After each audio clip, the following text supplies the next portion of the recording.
Hypnotism കൊണ്ട് ഒരുപാട് അപകടങ്ങൾ ഉണ്ടാവും. പ്രത്യേകിച്ച് ഒരാളെ കൊല്ലാൻ വരെ സാധിക്കും. കാരണം ഹിപ്നോട്ടിസിലൂടെ പറഞ്ഞ അനുസരിക്കലാണ് നിവർത്തിയില്ല. ശരീരത്തിനാണ് പ്രശ്നം. ബോധം കെട്ട് വീണു, തല ചുറ്റലുണ്ടായി. ഇത്തരം കാര്യങ്ങൾ കുട്ടികൾ കാണുന്ന രീതിയിൽ പഠിപ്പിക്കുകയോ ചെയ്യുകയോ ചെയ്യരുത്. എല്ലാവർക്കും നമസ്കാരം. സൈക്കോളജിസ്റ്റിനോട് ചോദിക്കാം എന്ന ടോക്ക് സീരീസിലേക്ക് എല്ലാവർക്കും സ്വാഗതം. നമ്മുടെ കൂടെയുള്ളത് സൈക്കോളജിസ്റ്റ് അതുപോലെ തന്നെ HST തെറാപ്പിസ്റ്റ് ഷാഹിദ് പയ്യന്നൂർ. നമസ്കാരം ഷാഹിദ് സർ. നമ്മളെല്ലാവരും ഇന്ന് സോഷ്യൽ മീഡിയയിൽ വായിച്ചൊരു വാർത്തയുണ്ട്. അതായത് തൃശ്ശൂരിലെ ഒരു സ്കൂളിൽ കുറച്ച് കുട്ടികൾ ലഞ്ച് ടൈമിൽ ഹിപ്നോട്ടിസം ചെയ്യുകയും അതിലൂടെ 4ഓളം വിദ്യാർത്ഥികൾ ഹോസ്പിറ്റലൈസ്ഡ് ആവുകയും ചെയ്ത വാർത്തയാണ് നമ്മളെല്ലാവരും വായിച്ചത്. ഇതിൻ്റെ പിന്നിലെ സംഭവ വികാസങ്ങൾ എന്താണെന്ന് ഒന്ന് വിവരിക്കും. അതായത് എനിക്ക് ഒരുപാട് സുഹൃത്തുക്കൾ പത്രവാർത്തയും വീഡിയോസൊക്കെ അയച്ചു തരുന്നു. തൃശ്ശൂരിലെ സ്കൂളിൽ ഒരുപാട് കുട്ടികൾ ഹിപ്നോട്ടിസം ചെയ്യുകയും, അപ്പോൾ എനിക്ക് തോന്നുന്നത് ചെയ്തവരാണോ കണ്ടുന്നവരാണോ ബോധം കിട്ടുന്നുള്ളത് എനിക്കിപ്പോൾ കൃത്യമായിട്ട് ഓർക്കുന്നില്ല. ഏതായാലും കുറച്ച് കുട്ടികൾ ബോധം കിട്ടുകയാണ്. അപ്പോൾ എന്തുകൊണ്ടാണെന്നുള്ളത് അതിനു മുമ്പ് ഒരു വിഷയം പറയാം. പലപ്പോഴും ഹിപ്നോട്ടിസം നമ്മൾ ഉപയോഗിക്കുമ്പോൾ റിലാക്സേഷൻ മെത്തേഡാണ് ഉപയോഗിക്കുന്നത്. അപ്പോൾ അതിന് പല രീതികൾ ഉപയോഗിക്കും. ഈ രീതികൾ ഉപയോഗിക്കുന്നത് എപ്പോഴും കാണുന്നവർക്ക് അത്ര സുഖകരമായിട്ട് തോന്നൂല. പ്രത്യേകിച്ച് ഇപ്പോൾ കണ്ടു നിൽക്കുന്നവർക്ക് തന്നെ ചിലപ്പോൾ പല എഫക്റ്റ്, പ്ലാസിബോ എഫക്റ്റ് ഒക്കെ ഉണ്ടാക്കാം. കുഴയുന്നത് പോലെ, വീഴുന്നത് പോലെയൊക്കെ അവസ്ഥകൾ ഉണ്ടാക്കാം. അപ്പോൾ അതുകൊണ്ട് തന്നെ നമ്മൾ ആദ്യം തന്നെ ഒരു മുൻകരുതലുകൾ എടുത്തിട്ട് ചെയ്യാൻ പാടുള്ളൂ. പ്രത്യേകിച്ച് നിങ്ങൾക്കറിയാലോ, കുട്ടികൾ ഒരു സംഗതി എടുക്കുന്നത് എടുക്കുന്നവർ അതുപോലെയല്ല. കാരണം മുതിർന്നവർ അതിനെ കുറച്ചും കൂടി പക്വമായി എടുക്കുകയാണെങ്കിലും കുട്ടികൾ അങ്ങനെ എടുക്കുന്നൊരു ചിലപ്പോൾ ഭീകരമായിട്ടായിരിക്കും. അതായത് ഇപ്പോൾ യൂട്യൂബിൽ നിന്നൊരു കുട്ടി പഠിച്ചിട്ട് ആ കുട്ടി ഡെലിവർ പറയുന്നത് എങ്ങനെയാണെന്ന് അറിയില്ലല്ലോ. ആ കുട്ടി പറയാണ് ഞാൻ നിങ്ങളെ അങ്ങനെ ആക്കാൻ പോവാണ്, ഇങ്ങനെ ആക്കാൻ പോവാണ് എന്നൊക്കെ പറയുമ്പോൾ അതിന് ഉൾക്കൊണ്ട് നല്ല രീതിയിൽ നോർമൽ സ്റ്റേജിൽ ഹിപ്നോട്ടിസിലേക്ക് പോകുന്നവരുണ്ടാവും. അതേപോലെ വളരെ പേടിയോടെ പോകുന്നവരുണ്ടാവും. മാത്രമല്ല ഈ ഹിപ്നോട്ടിസിൽ എത്താതെ തന്നെ ബാക്കിയുള്ളവർക്ക് ഇത് കാണുമ്പോൾ തന്നെ വല്ലാത്തൊരു മാനസികാവസ്ഥ ഉണ്ടാവും ചെയ്യാം. അപ്പോൾ അതുകൊണ്ട് തന്നെ ഇത്തരം യൂട്യൂബിൽ പഠിപ്പിക്കുന്ന വീഡിയോസൊക്കെ നിയന്ത്രണ വിധേയമാക്കേണ്ടതാണ്. പ്രത്യേകിച്ച് യൂട്യൂബ്സിനൊക്കെ കുട്ടികൾ കാണേണ്ട എന്തൊക്കെയാണെന്നുള്ളത് എന്തുണ്ട്, നിയന്ത്രണമുണ്ട്. അപ്പോൾ ഇത്തരം വിഷയങ്ങളൊന്നും കുട്ടികളെ പഠിപ്പിക്കാതിരിക്കാൻ പ്രത്യേകം ശ്രദ്ധിക്കണം. എൻ്റെ മറ്റൊരു കാര്യം ഞാൻ കൂട്ടത്തിൽ പറയാനുള്ളത്, എൻ്റെ ഒരു സുഹൃത്തുണ്ട്. ഈ സുഹൃത്ത് ഈ അടുത്ത് എന്നെ വിളിച്ചിരുന്നു. മൂപ്പരോട് ഒരു വലിയൊരു വിഷമമാണ് എന്നോട് പറഞ്ഞത്. ഇതേ തൃശ്ശൂർ ജില്ലയിൽ തന്നെയാണ് കഴിഞ്ഞ 2 ആഴ്ച മുമ്പുള്ള നടന്ന സംഭവമാണ്. അദ്ദേഹം ഹിപ്നോട്ടിസം പഠിച്ചു, ആരുടെ കീഴിൽ പോയിട്ട് പഠിച്ചു. അങ്ങനെ ഇദ്ദേഹം ഒരു സ്ഥലത്ത് പ്രോഗ്രാമിന് പോയപ്പോൾ അവിടെ ഒരു കുട്ടീനെ ഹിപ്നോട്ടിസം ചെയ്തു എന്ന് പറഞ്ഞാൽ ഇങ്ങനെ ബെൻഡായിട്ട് നിൽക്കുന്ന രീതിയിലൊക്കെ ചെയ്തു. പക്ഷേ അതിനുശേഷം അവിടെ നിന്ന് വന്നതിന് ശേഷം അവിടുത്തെ മാനേജ്മെൻറ്റും കുട്ടീൻ്റെ രക്ഷിതാക്കളൊക്കെ ഇദ്ദേഹത്തെ വിളിച്ചു. കുട്ടിയെ ശേഷം ബോധക്ഷയം സംഭവിക്കുകയാണ്, എന്തൊക്കെയോ സംഭവിക്കുകയാണ്, പേടിച്ചിട്ട് വിളിച്ചു പറഞ്ഞു. അപ്പോൾ ഇദ്ദേഹം എന്നെ വിളിച്ചു പറഞ്ഞു എന്ത് ചെയ്യണമെന്ന് അറിയുന്നില്ല ഇദ്ദേഹത്തിന്. കാരണം ഇദ്ദേഹത്തിന് പഠിപ്പിച്ച ആൾക്കാരോട് വിളിക്കുമ്പോൾ അയാൾക്ക് മറുപടി ഇല്ല. അയാൾ പറഞ്ഞ ന്യൂറോളജിക്കൽ എന്തെങ്കിലും കംപ്ലയിൻറ്റ് ഉണ്ടാവാം. അപ്പോൾ ഇത് പരിഹരിക്കേണ്ടത് എങ്ങനെയെന്ന് അറിയുന്നില്ല. ഇതാകെ ഒരു ആശങ്കയായിട്ട് അപ്പോൾ എന്നെ വിളിച്ചു പറഞ്ഞു. അപ്പോൾ ഞാൻ അവിടെ പറഞ്ഞത്, സത്യം പറഞ്ഞാൽ കുട്ടി അതിനെ കണ്ടത് ഇപ്പോൾ വേറെ രീതിയിലായിരിക്കും. കാരണം കുട്ടിയെ ഹിപ്നോട്ടിസം ചെയ്യുമ്പോൾ കുട്ടി വളരെ ഗൗരവത്തോടെ വേറെ എന്തെങ്കിലും ആയിട്ട് കണ്ടു കഴിഞ്ഞാൽ പിന്നീട് അതിൻ്റെ പേടി കുട്ടിയുടെ റെസ്പോൺസ് ഉണ്ടാക്കാം. മനസ്സിലായില്ല? അതായത് അതിൻ്റെ ഒരു ബുദ്ധിമുട്ട് കുട്ടി കാണിക്കാം. യഥാർത്ഥത്തിൽ ഹിപ്നോട്ടിസം അങ്ങനെ വലിയ ഡേഞ്ചറൊന്നും സാധാരണ രീതിയിൽ ചെയ്യുമ്പോൾ ഉണ്ടാവില്ല. പക്ഷേ ഒരാൾ എടുക്കുന്ന രീതി വളരെ വ്യത്യസ്തമാണെങ്കിൽ നിങ്ങൾ ആലോചിച്ച് നോക്കിയാൽ ഒരു സാധാരണ ഒരു സംഗതി തന്നെ നമുക്ക് 2 രീതിയിലെടുക്കാം. അപ്പോൾ വാവ സുരേഷിനെ പാമ്പിനെ നിസാരമായിട്ട് എടുക്കാം. എത്രയോ കടി കിട്ടിയിട്ടുണ്ടെങ്കിലും അതേ നിസാരമായിട്ടാണ്. പക്ഷെ നമുക്ക് നിസാരമായിട്ട് എടുക്കാൻ പറ്റില്ല. അതേപോലെ തന്നെ ചിലത് നിസാരമായ സംഗതിയാണെങ്കിലും അതിനെ ചില ആൾക്കാർ ഗൗരവത്തിൽ തന്നെ എടുക്കും. പക്ഷെ ചില ആൾക്കാർ അതിനെ നിസാരമായിട്ട് എടുക്കും. പക്ഷെ കുട്ടികൾ ചില വിഷയങ്ങളെ വളരെ ഗൗരവത്തോടെ ചിലപ്പോൾ എടുത്ത് കളയും. അങ്ങനെ ഗൗരവത്തോടെ എടുത്തു കഴിഞ്ഞാൽ ഓട്ടോമാറ്റിക്കായിട്ട് അതിൻ്റെ റെസ്പോൺസ് കാണിക്കും. അങ്ങനെ കാണിച്ചു കഴിഞ്ഞാൽ ഇതുപോലെ ബുദ്ധിമുട്ടുകളുണ്ടാവും. ഇനി ബുദ്ധിമുട്ടുണ്ടായാലും ഒരു പ്രശ്നം എന്നറിയോ, അത് ചിലപ്പോൾ കുറേ കാലങ്ങൾ നീണ്ടു നിന്നേക്കാം അതിനെ പരിഹരിച്ചില്ലെങ്കിൽ.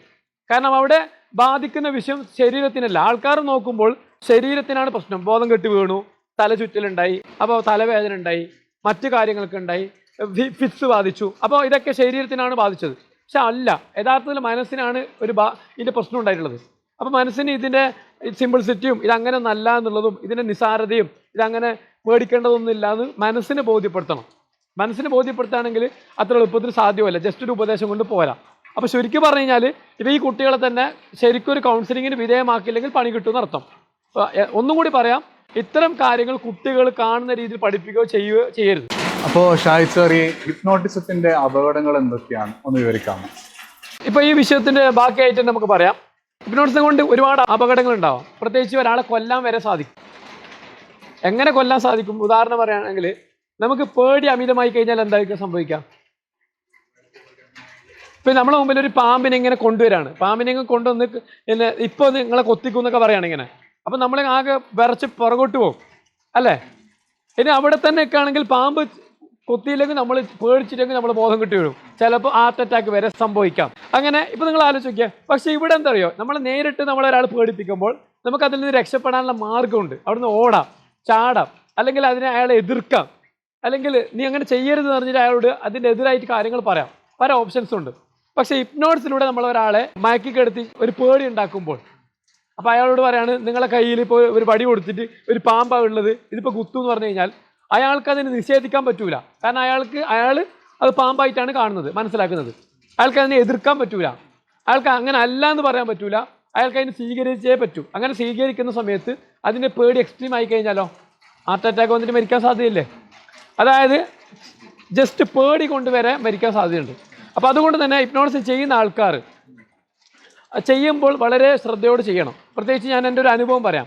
ഞാൻ കുറച്ച് കാലം മുമ്പ്, എനിക്കൊന്ന് തോന്നുന്നു ഒരു 5-6 വർഷം മുമ്പ് ഒരു ഹിപ്നോട്ടിസം ചെയ്തു ഒരു സ്ഥലത്ത്.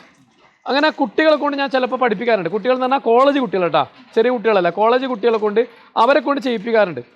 അങ്ങനെ ചെയ്യിപ്പിക്കുന്ന സമയത്ത് ഒരു കുട്ടി തമാശയ്ക്ക് ഹിപ്നോട്ടിസം ചെയ്തു. ആ കുട്ടി എന്താ ചെയ്തതെന്ന് പറഞ്ഞാൽ, എല്ലാവരോടും നിങ്ങൾ പട്ടാളത്തിൽ ജോയിൻ ചെയ്യണം.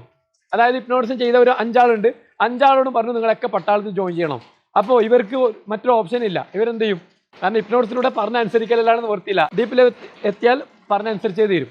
അങ്ങനെ ഇവരെന്ത് ചെയ്തു, ഇവരൊക്കെ പട്ടാളത്തിൽ ചേർന്നു. അങ്ങനെ അവിടെ ഒരുപാട് വർക്കൗട്ട് ഇവൻ ചെയ്യിപ്പിക്കുകയാണ്. എപ്പോൾ?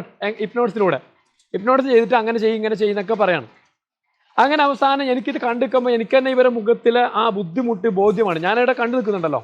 ഞാൻ പറഞ്ഞു, എടാ ഒരു കാര്യം ചെയ്യും, അവർക്ക് ഇഷ്ടപ്പെടാത്ത ആൾക്കാരെ തിരിച്ചയച്ചോ എന്ന് പറഞ്ഞു.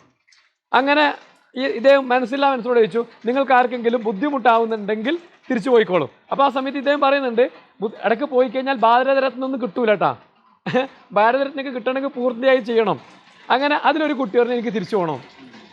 അപ്പോൾ ഈ പെൺകുട്ടിയോട് പറഞ്ഞു, നിങ്ങളിപ്പോൾ വിമാനത്തിൽ കയറിയും. എവിടെ? വിമാനത്തിൽ കയറിയും. എന്നിട്ട് ഈ ചെറുപ്പക്കാരന് ബാക്കിയുള്ളവരെ ഹിപ്നോട്ടിസം ചെയ്യാണ്, ബാക്കിയുള്ളവരെ എങ്ങനെ ചെയ്യാണ്. അപ്പോൾ ഞാൻ നോക്കുന്ന സമയത്ത് ഈ വിമാനത്തിൽ കയറി, എയറോപ്ലെയിനിൽ കയറി എന്ന് പറയുന്ന പെൺകുട്ടി വളരെയധികം അസ്വസ്ഥമായിട്ട് ഇങ്ങനെ ഭീതിതമായൊരവസ്ഥയിലുള്ളത്. അപ്പോൾ എനിക്ക് മനസ്സിലായി എന്തോ പ്രശ്നമുണ്ട്. ഞാൻ പറഞ്ഞു അവളെ വേഗം നാട്ടിലെത്തിക്കുക പറഞ്ഞു. അങ്ങനെ ഇവൻ അവളെ വേഗം നാട്ടിലെത്തിച്ചു. എന്നിട്ട് പിന്നീട് ഉണർന്ന സമയത്ത് ചോദിച്ചു. ഉണർന്ന സമയത്ത് ഈ പെൺകുട്ടി പറഞ്ഞത്, ഞാൻ ഇതിൻ്റെ ഉള്ളിൽ തനിച്ചാണ്. എവിടെ? വിമാനത്തിൻ്റെ ഉള്ളിൽ. അപ്പോൾ ഇവിടെ ഭയങ്കര ആൾക്കാരൊക്കെ വന്ന് എന്നെ എന്തെങ്കിലും ചെയ്യുമോ എന്നുള്ള പേടി ഇങ്ങനെ കൂടി വന്ന അവസ്ഥയാണ്. അപ്പോൾ ഇത് ഞാൻ പറയട്ടെ, ഇത് ഞാൻ നോട്ട് ചെയ്തില്ലെങ്കിലോ, ഇവൻ കുറേ നേരം നിർത്തിയാൽ ചിലപ്പോൾ ഇനി എന്നും ഇവൾക്ക് വിമാനത്തിൽ പോകാൻ പേടിയായിരിക്കും ചിലപ്പോൾ. അല്ലെങ്കിൽ അപ്പം തന്നെ എന്തെങ്കിലും അറ്റാക്കോ എന്തെങ്കിലും പേടി വന്നിട്ട് ഷോക്കാവുന്ന അവസ്ഥ ഉണ്ടാവാം. അല്ലെങ്കിൽ ഹിപ്നോസിനോട് തന്നെ വളരെയധികം നെഗറ്റീവ് അഭിപ്രായം ഉണ്ടാവാം, അല്ലെങ്കിൽ അവസ്ഥ ഉണ്ടാവാം. അപ്പോൾ ശരിക്കും ശ്രദ്ധിക്കാണ്ട് എന്തെങ്കിലും ചെയ്തു കഴിഞ്ഞാൽ കാലാകാലത്തേക്ക് അത് മതി, കൊല്ലാൻ വരെ അത് മതിയാവുന്ന അർത്ഥം. ഇതിനോട് തുടർച്ചയായിട്ട് ചോദിക്കാനുള്ള ഒരു കാര്യം, ഈ ഹിപ്നോട്ടിസം ഒരാൾക്ക് മിസ്യൂസ് ചെയ്യാൻ പറ്റും അവരുടെ കാര്യങ്ങൾ സാധിച്ചെടുക്കാൻ വേണ്ടിയിട്ട്? ഹിപ്നോട്ടിസം ചെയ്യണമെങ്കിൽ നമുക്ക് അയാളൊരു ട്രസ്റ്റ് വേണം, വിശ്വാസം വേണം. റാപ്പ് ഉണ്ടായാൽ മാത്രമേ അയാളെ നമുക്ക് വഴങ്ങിത്തരും. അങ്ങനെ എത്തിക്കഴിഞ്ഞാൽ ഇപ്പോൾ വിശ്വാസത്തിലൂടെ നമുക്കറിയാം എന്തും ചൂഷണം ചെയ്യാം. അപ്പോൾ ഒരു പെണ്ണിനാണ് ഹിപ്നോട്ടിസം ചെയ്യുന്ന സമയത്ത് ഞാൻ പറയാണ്, നിൻ്റെ അടുത്ത ഒരാളാണെന്ന് പറഞ്ഞ് ഞാൻ ഹിപ്നോട്ടിസറായിട്ട് ചെയ്യുകയാണെങ്കിൽ അവളെ ഞാൻ പറയുകയാണ്, ഞാൻ തൊടുന്നത് ഇന്ന ആവശ്യത്തിന് വേണ്ടിയിട്ടാണ്, രോഗശമനത്തിന് വേണ്ടിയിട്ടാണ്, മറ്റാവശ്യത്തിനൊക്കെ വേണ്ടിയിട്ടെന്ന് പറഞ്ഞ് മിസ്യൂസ് ആയി തെറ്റായ രീതിയിൽ തൊടാം, തെറ്റായ രീതിയിൽ സെക്സ്വലായിട്ട് ബന്ധപ്പെടാം, പല രീതിയിലും ചെയ്യാം. ചെയ്ത ചരിത്രമുണ്ട്. അപ്പോൾ ചുരുക്കി പറഞ്ഞാൽ അതായത് നമുക്ക് വിശ്വാസ വഞ്ചന അവിടെ നടത്താൻ സാധ്യത കൂടുതലാണ്. കാരണം ഈ ചെയ്യപ്പെടുന്ന വ്യക്തിക്ക് റിജക്റ്റ് ചെയ്യാൻ എളുപ്പത്തിൽ പറ്റൂല. കോർ ബിലീഫിനെതിരായി ചെയ്താൽ, കോർ എന്ന് പറഞ്ഞാൽ ഒരാളുടെ അടിസ്ഥാന വിശ്വാസത്തിനെതിരായി ചെയ്താൽ അയാൾ അപ്സെറ്റ് ആവും. ഉദാഹരണം പറയാം, ഇപ്പോൾ റിലീജിയസ് ബിലീവ് ഒരാൾ, ഇപ്പോൾ മുസ്ലിം വിശ്വാസത്തിൽ പെൺകുട്ടിക്ക് ഒരാൾ വന്ന് തൊട്ട് കഴിഞ്ഞാൽ അയാൾക്ക് അത് ഇഷ്ടപ്പെടില്ല. അപ്പം തന്നെ ഉണരും. പക്ഷേ ആദ്യം തന്നെ വിശ്വാസം ഉണ്ടാക്കിയിട്ട് അത് തൊടുന്നത് ചികിത്സക്ക് വേണ്ടിയിട്ടാണ്, അത് തൊടുന്നതുകൊണ്ടൊന്നും പ്രശ്നമില്ല എന്ന് പറഞ്ഞ് ബോധ്യപ്പെടുത്തിയിട്ടാണ് ചെയ്യുന്നുണ്ടെങ്കിലോ റിജക്റ്റ് ചെയ്യൂല. അപ്പം അങ്ങനെ മിസ്യൂസ് ചെയ്തിട്ട് ഏതറ്റം വരെ കൊണ്ടുപോകാനും പറ്റും. അപ്പോൾ ഇത് പ്രതികരിക്കാനും പറ്റൂല. പിന്നീട് ചെയ്തതിന് ശേഷം ഈ സംഭവം മറപ്പിക്കാനും പറ്റും. ഹിപ്നോട്ടിക് അംനീഷ്യ എന്ന് പറയും. ഇങ്ങനെ സംഭവമില്ല, നിനക്ക് തോന്നിയതാണെന്നൊക്കെ പറഞ്ഞ് മറപ്പിക്കാനും പറ്റും. അപ്പോൾ ഈ രീതിയിലൊക്കെ ചൂഷണം ചെയ്യാൻ പറ്റും. അതുകൊണ്ട് നമ്മളെപ്പോഴും പറയലുണ്ട്, ഹിപ്നോട്ടിസം ചെയ്യുമ്പോൾ ഒന്നോ CCTV പോലെയുള്ള കാര്യങ്ങൾ അവിടെ ഉണ്ടാവണം, അല്ലെങ്കിൽ ഈ ചെയ്യപ്പെടുന്ന ആൾക്കാർ വിശ്വാസത്തിലെടുക്കുന്ന കൂടെ ആരെങ്കിലും ഉണ്ടാവണം. തനിച്ച് ചെയ്യുന്ന അവസ്ഥ ഉണ്ടാവരുത്. നമ്മളൊക്കെ അത്യാവശ്യ ഘട്ടത്തിൽ ചെയ്യേണ്ടി വരുന്ന സമയത്ത് ഒരിക്കലും ആ വ്യക്തിയെ മാത്രം തനിച്ച് ചെയ്യാറില്ല.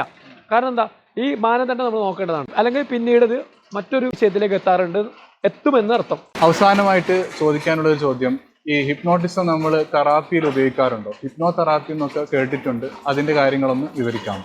തീർച്ചയായിട്ടും ഹിപ്നോതെറാപ്പി ലോകം അംഗീകരിക്കുന്ന ഏറ്റവും വലിയ തെറാപ്പിയാണ്. പ്രത്യേകിച്ച് CBT നമ്മൾ പറയും, ഏറ്റവും കൂടുതൽ ഉപയോഗിക്കുന്ന സൈക്കോതെറാപ്പിയാണ് CBT. CBTക്ക് ഏറ്റവും റിസൾട്ട് കിട്ടുന്നത് ഹിപ്നോതെറാപ്പിയായിട്ട് കമ്പൈൻ ചെയ്യുമ്പോഴാണ്. അതായത് നിങ്ങൾ ആലോചിക്കുക, നമ്മളൊരാൾ പേടി മാറ്റുക, റിലാക്സേഷൻ കൊടുക്കുകയെന്ന് വിചാരിച്ചോ, സാധാരണ റിലാക്സേഷൻ കൊടുക്കുന്നതിനേക്കാളും 10 മടങ്ങ്, ഒരു 100 ഇരട്ടി എന്നൊക്കെ പറയാം, പവറാണ് ഇതിന് ഹിപ്നോട്ടിസിന്. റിലാക്സ് ആക്കിയിട്ട് ഒരാളോട് ഒരു കാര്യം പറയുമ്പോൾ അയാൾക്ക് പെട്ടെന്ന് ഉൾക്കൊള്ളാൻ പറ്റും.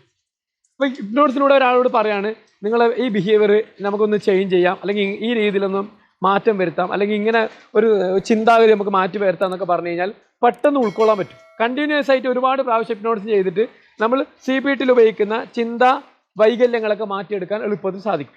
അപ്പോൾ ഞാൻ ഡീറ്റെയിൽ ആയിട്ട് ഞാൻ മുമ്പ് പറഞ്ഞതുകൊണ്ട് പറയുന്നില്ല, അത് മുമ്പത്തെ വീഡിയോ ഉണ്ട്, വേണമെങ്കിൽ നോക്കട്ടെ. ഹിപ്നോതെറാപ്പി നമ്മൾ ചികിത്സയ്ക്ക് തന്നെ ഉപയോഗിക്കാറുണ്ടെന്ന് അർത്ഥം. നമ്മളെ സൈക്കോളജിസ്റ്റിനോട് ചോദിക്കാന്നുള്ളൊരു പങ്ക്തി തുടർച്ചയായിട്ട് ഇങ്ങനെ വരും. അപ്പോൾ നിങ്ങൾക്ക് താല്പര്യം ഉണ്ടെങ്കിൽ നിങ്ങൾക്ക് താഴെ എന്തെങ്കിലും ചോദ്യങ്ങൾ ചോദിക്കാനുണ്ടെങ്കിൽ കമൻറ്റ് ചോദിച്ചാൽ നമ്മൾ അടുത്ത എപ്പിസോഡിൽ ആ വിഷയം ചർച്ച ചെയ്യുന്നതായിരിക്കും.